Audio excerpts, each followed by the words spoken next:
G'day, it's Rob here again. Well, you would have seen me review this H160 HHO generator a while back. Yeah, it's a good little unit. It's really impressive. And now I've got it debugged. I've got it putting out good, strong heat. And it was due to comments from a viewer, basically a ex-jeweler, who said, you know, in your bubbler, put in, I mean, you half fill it to here, but he said in that mix, make the mix 70% methylated spirits and 30% acetone, which I've done. And now the thing really puts out some heat and big flame. It's not an oxidizing flame either, like it was previously when I had water in here. So that's the secret. Yeah, that's the mix. You know, what's this about? Well, I was speaking to Alan from Retro Steam Tech the other day on email, and I said how I'd been using this to do small jobs, and it's really good. It's really good if you want to, say, free up small items, particularly if they're Loctited. You've got a really small controllable flame, and you can just come in on the end of the bolt and just run it around, just heat up that bolt or that, you know, Allen head or whatever it is, without getting flame going all over onto the, you know, the housing or whatever. So it can heat up really tiny stuff, like say the head of that. It can just do that without affecting, you know, if there was aluminium right around that, it would just do that centre bit and break up the Loctite, you know, if that was a bolt. Anyways, I said to Alan I'd used it to repair the bottom of one of my Riga oil cans that had been dropped and it had cracked around the bottom here. And I've repaired it with that little torch. And I shot some footage at the time, and I wondered whether I'd put it up, and I thought, oh, what the hell, I will. So sit back and relax. It's Sunday, get out the crisps, or the stubby. Oh, it's a bit early for that, I suppose. And yeah, you can watch me solder the bottom up on this oil can, and it shows just how precise it is and how easy it is. And I mean, you know, it hasn't damaged the paint in any way. I mean, the paint's already knocked around, but you know, it's all still there.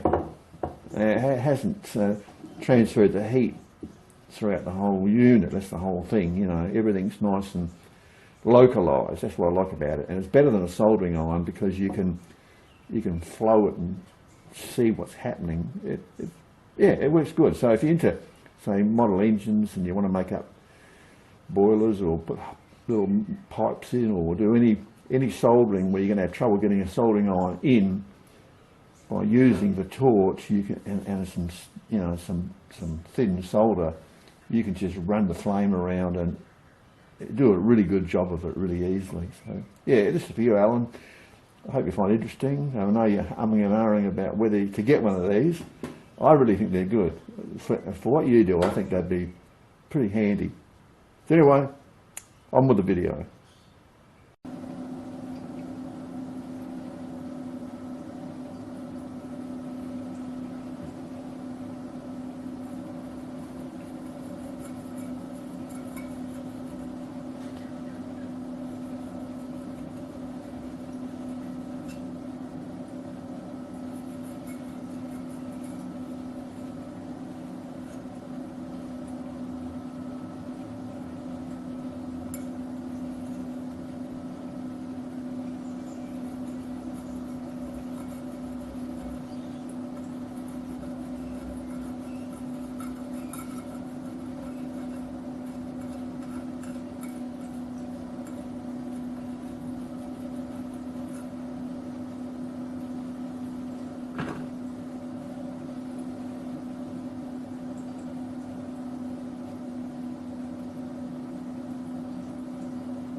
Well, that's it.